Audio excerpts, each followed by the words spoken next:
Bisa fokus Pak. Kalau untuk diisi, berarti kalau yang salah jawabannya satu menit seperti apa?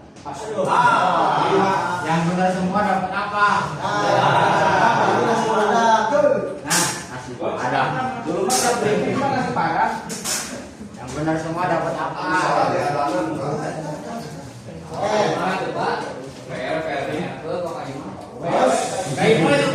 Mungkin hanya sebentar ya, sebentar saya minta waktunya sebentar. Nanti ibu mungkin ingin memang harus saya sampaikan materi ini ya. Duluan ya. Sama-sama Pak. Karena saat ini akan menghadapi musim kepanjang ya. Kenapa saya mengingatkan bapak-bapak untuk lebih hati-hati ya. Oke, monggo diisi. Saya kasih waktu.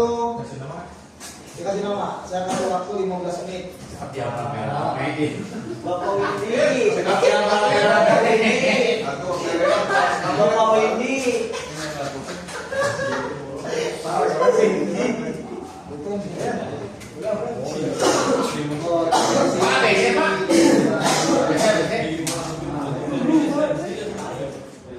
Efek dulu sahabatnya.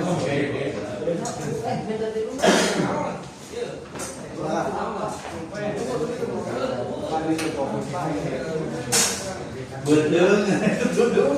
Pemulung sangat pemulung.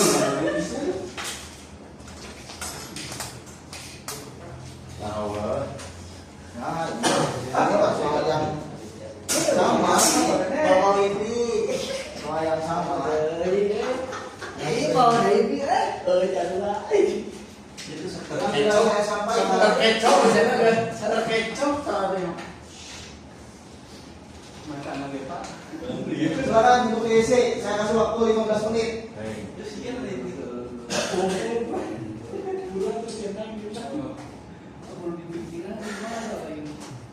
Pak disilang dilihat bebas ya. Bebas mau yang makan juga silakan. Saya jangan disobek. Juga silakan.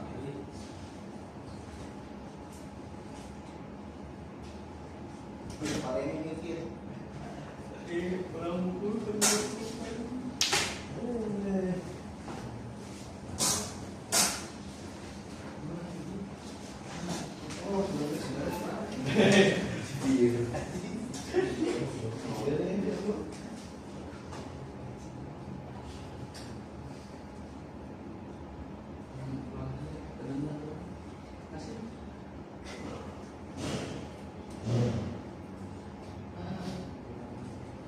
Berarti jam 9 pas selesai.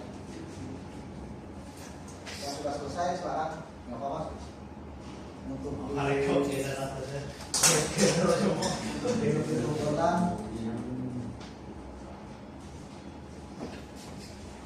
nanti saya akan lihat yang paling banyak yang salah jawab di mana gitu. Yang perlu dipahami ya terkait masalah super driver skill.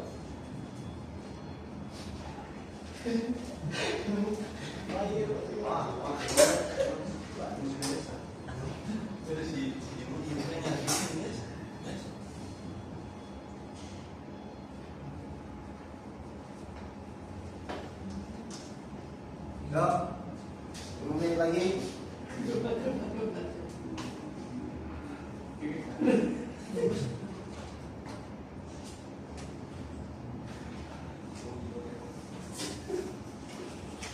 Pak sudah selesai Pak?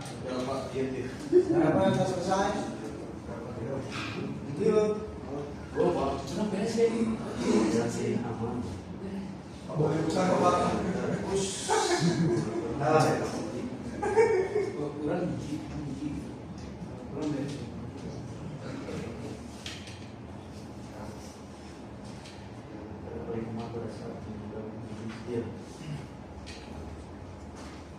Kabar mana sudah selesai Pak? Belum. Masa masih pusing itu kan yang sudah saya sampaikan. Oke, silakan yang sudah dikumpulkan.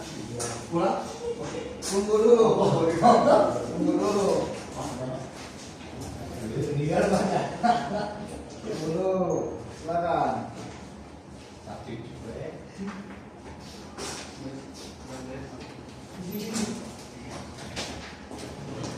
Yang pakai bos dulu ini.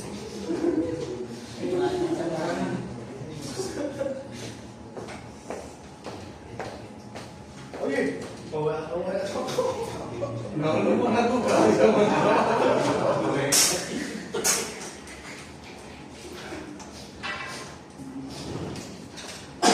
waktu itu Udah kembali. Ya, kembali. Ayo. Area yang sudah selesai. Soal pretest ini ya. Nanti ada soal kedua, soalnya yang sama. Ini saya lihat nih hari ini itu salah.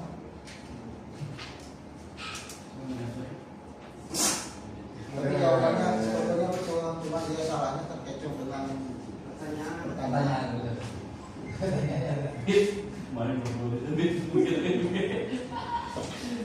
Fit, ini Pak Wendy.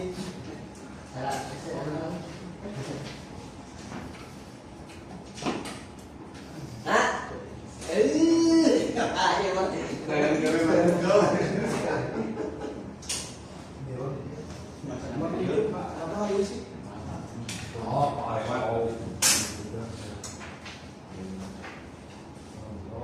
Raden, sudah selesai. Wah, kamu asak manten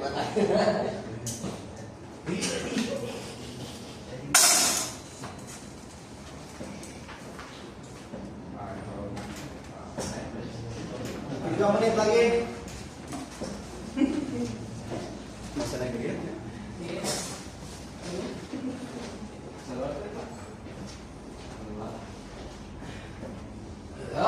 Sogos lang kasi Meron pa yung spot niya.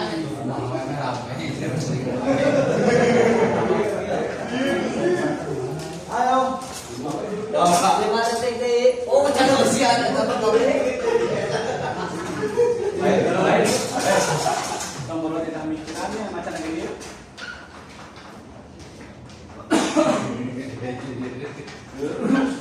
Asyik ganti kemana? Balik. Pak Mustafa. Kali siapa?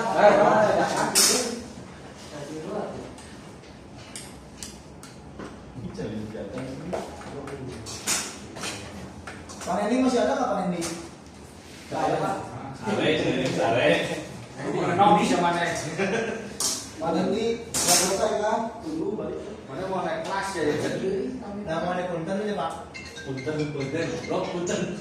Salah spot jam nggak? Salah hiji spot jam sekali ya.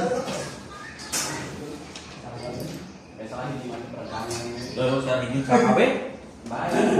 100 kali.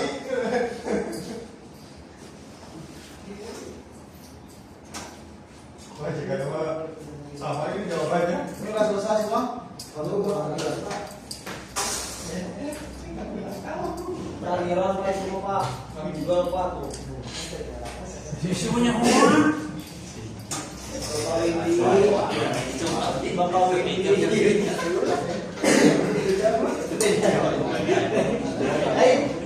Hai baru kan. Kamu ya kan.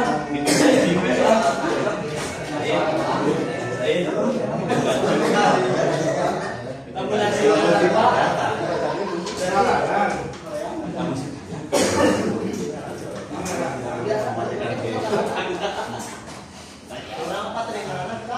Mang Win, bangun sarwa juga. Nah, duduk sini dulu, duduk. Duduk sini masih banyak yang Wah, bahaya ini bisa besar ini. Pak. Wah, cuma tidak kata-katanya tulisan.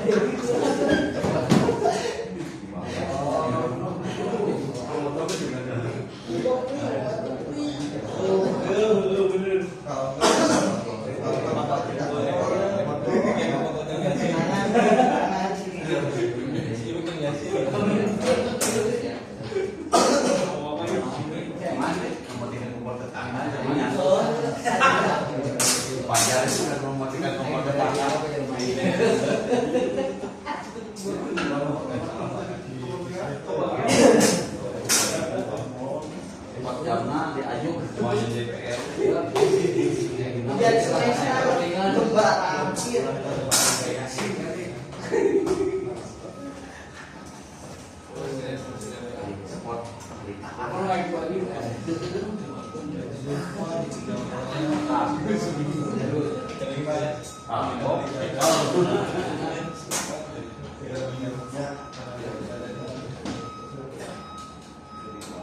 Tuh, yuk ada break udah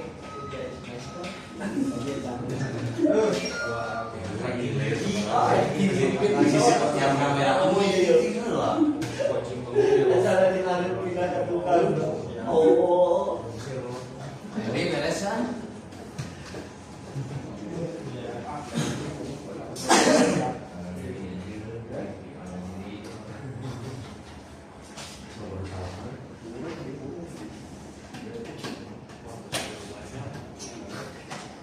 Apa ini nyari gitu.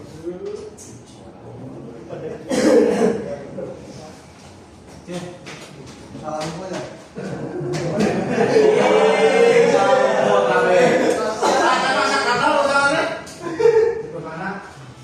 Nah, saya lah. Oke, di sini banyak yang masih yang salah ya. Ini yang pertama Pak Elan. Yang salah itu mungkin jawabannya benar cuma terkecoh terkait masalah defensive drafting ya. Bukan kecuali. Oke Pak, arti dari defensive drafting adalah metode atau perilaku ya pengemudi yang menerapkan metode safety drafting sehingga mampu mengidentifikasi bahaya dengan mengambil resiko yang paling rendah. Ini biasanya driver pada saat apa? Mau memasuki tikungan atau pada saat driver beriringan dengan melakukannya jaga jarak aman. Pada saat kita mau memasuki tikungan, bagaimana driver supaya mengambil risiko yang paling rendah? Berarti mengurangi kecepatan. Karena kenapa? Pada saat kita mau menghadapi tikungan, jarak pandang kita terbatas. Ya. Terus blind spot tahu nggak Bapak? Blind spot. Kemarin kan sudah saya berikan materinya.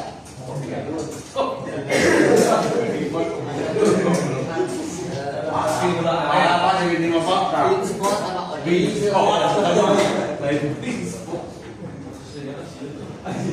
Blind spot Pak, kopi Pak. Kalau itu mah enak. Basut dari pakai motor. Anda tidak terlihat. Nah, waspada blind spot. Blind spot itu adalah titik apa? Titik buta. Ya. Blind spot adalah titik di mana kondisi sekitar kendaraan sendiri atau kendaraan lain tidak terpantau dari kaca spion. Ya, kenapa kita diwajibkan untuk mengecek kaca spion? Per 5 sampai 8 detik sekali. Ya. Bukan cek handphone atau WA. Sila gitu. Kenapa? Kenapa diwajibkan? Kenapa? Mengalami pada saat kita mengemudi, pada saat kita mau mendahului kendaraan lain, ada kendaraan roda 2 yang mengikuti dari kita dari arah belakang. Dia sudah lebih dulu mengambil jalur ke kiri, sedangkan kita belum. Atau pada saat kita mengendara, ada kendaraan roda 2 yang mendahului kita dari samping kiri. Tuh, kenapa kita diwajibkan untuk mengecek kaca spion? Ya, terutama sebelum manuver atau berbelok.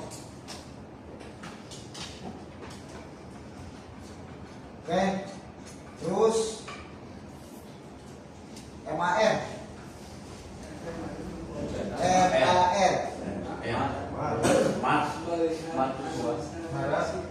Apa arti MAR? Melihat, analisa, reaksi. Ya. Oke. Di sini masih ada yang jaga jarak aman dalam mengemudi. Diterapkan, kita mudah menghitung metode waktu. Metode waktu kita berhitung 1001, 1002, 1003. Ternyata kita sudah terlalu dekat dengan kendara yang di depan kita. Berarti kita harus mengurangi kecepatan.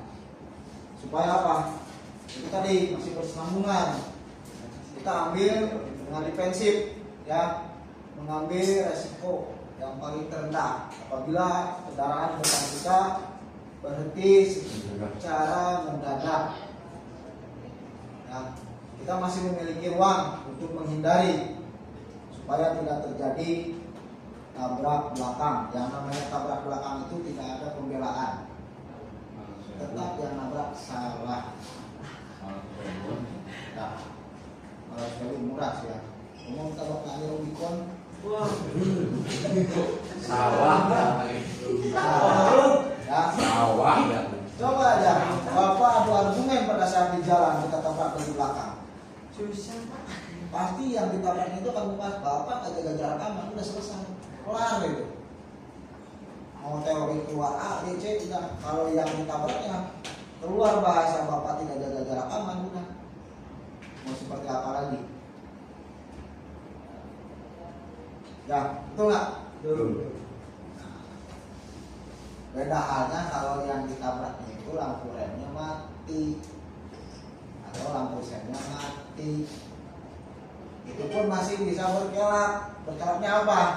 Tadi mah hidup Pak, tapi sudah ditabrak mati, benar nggak? Ya. Nah, itu. Bisa. Ya, itulah resikonya tabrak belakang.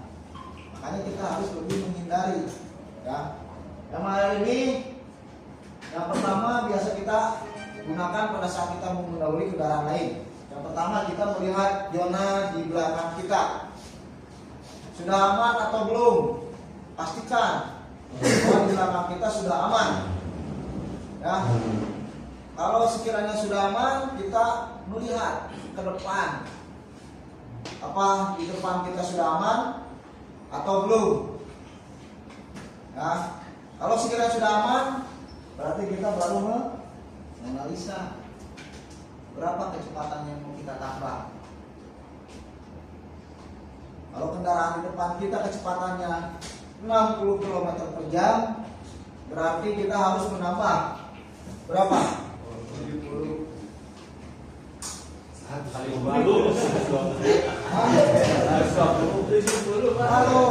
Kalau kendaraan yang mendahului itu 60 km per jam, berarti Bapak overspeed.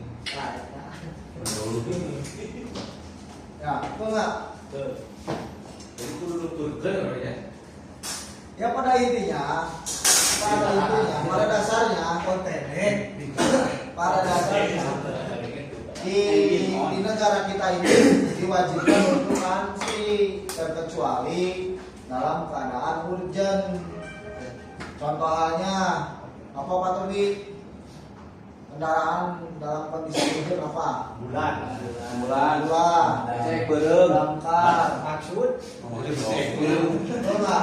Diperbolehkan mendahului apabila di depan kendaraan kita itu kecepatannya di bawah dari 20 km per jam. Kalau di depan kita lebih dari 20 km per jam, kita dahului berarti kita harus mepet. Contohnya truk pasir, dia kan kecepatannya di bawah dari 20 kan? Coba aja kalau nggak percaya. Ya, Pak, saya mah jalan bawa unit itu pelan. Pelan itu kata yang bawa unit.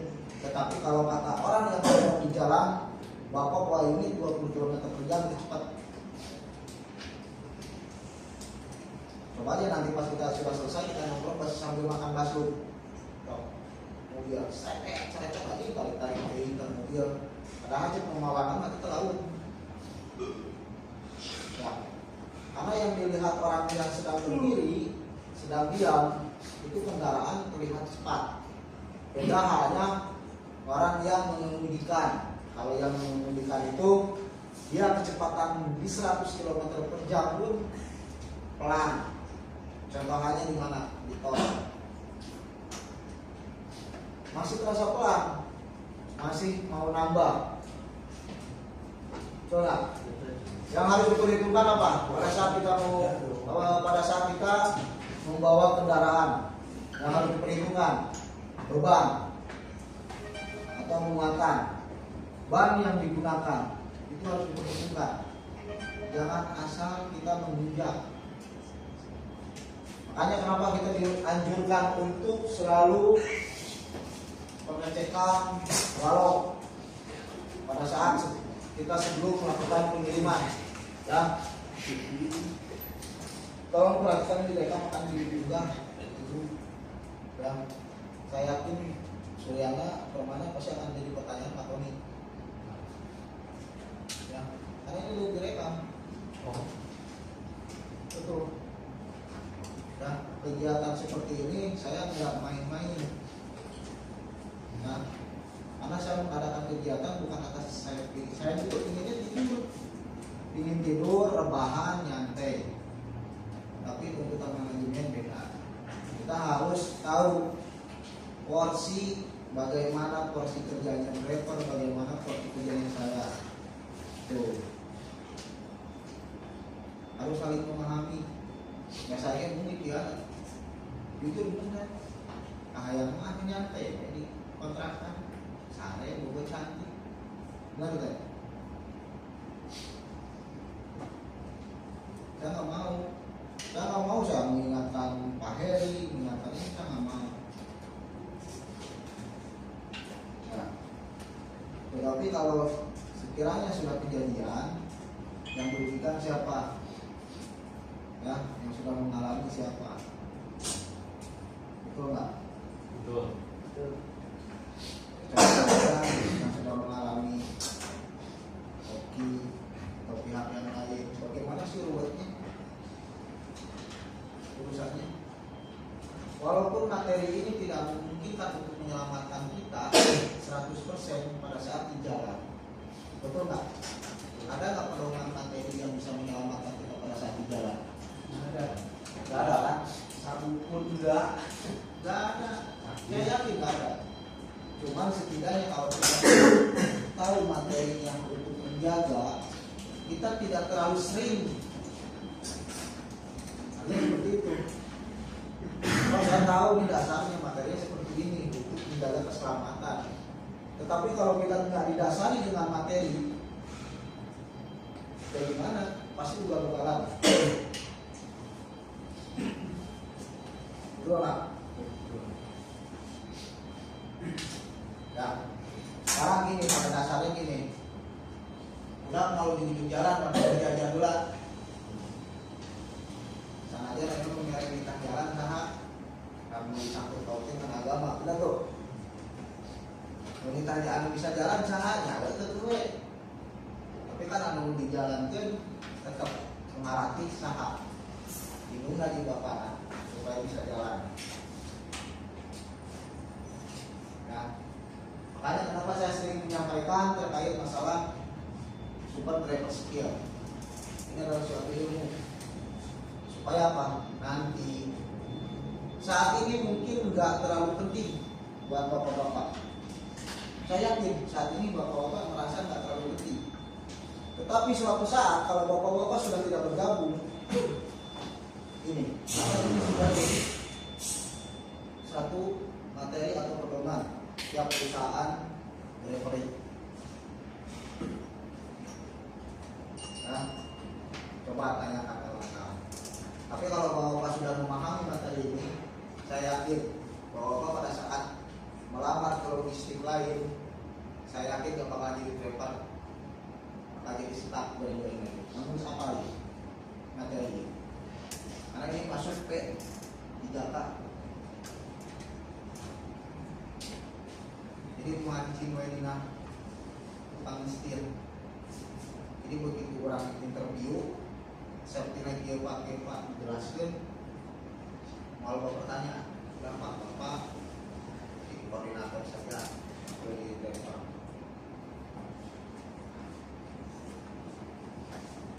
Saya peduli terhadap bapak untuk materi ini, ya. Jangan, alhamdulillah lah.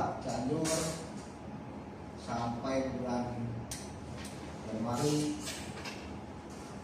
sekarang Februari, jangan sampai adalah apalagi memasuki puasa. Hati-hati ya, zona-zona untuk area-area seperti Cianjur Selatan, Pelabuhan Ratu, ya, zona area wisata. Hati-hati, musim papajar banyak pelancong.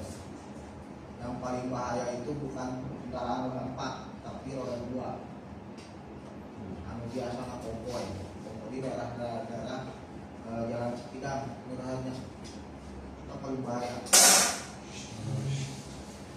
Kadang-kadang pengendara roda 2 itu dalam kondisi, kebanyakan nih dalam kondisi bisa saja dalam kondisi mengkonsumsi ataupun dalam kondisi dia mengantuk kemaksakan karena jauh mungkin dari Jakarta dia turun, bisa jadi ya. Jadi ya sarankan kecepatan selalu dijaga ya, jangan ugal-ugalan. Oke, sampai kita menanyakan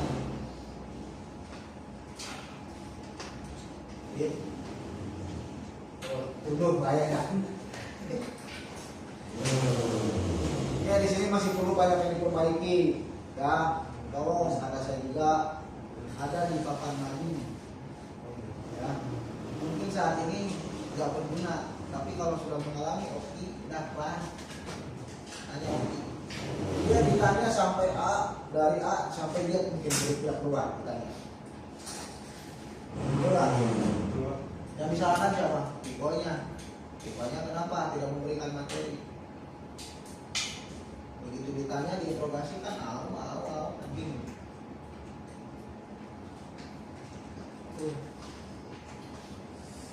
MR apa? Apa lupa? Udah lah. Karena mungkin yang perlu saya pahami, saya akan sampaikan kembali resiko kerja di biro. Mungkin saya akan sedikit lihat bagaimana.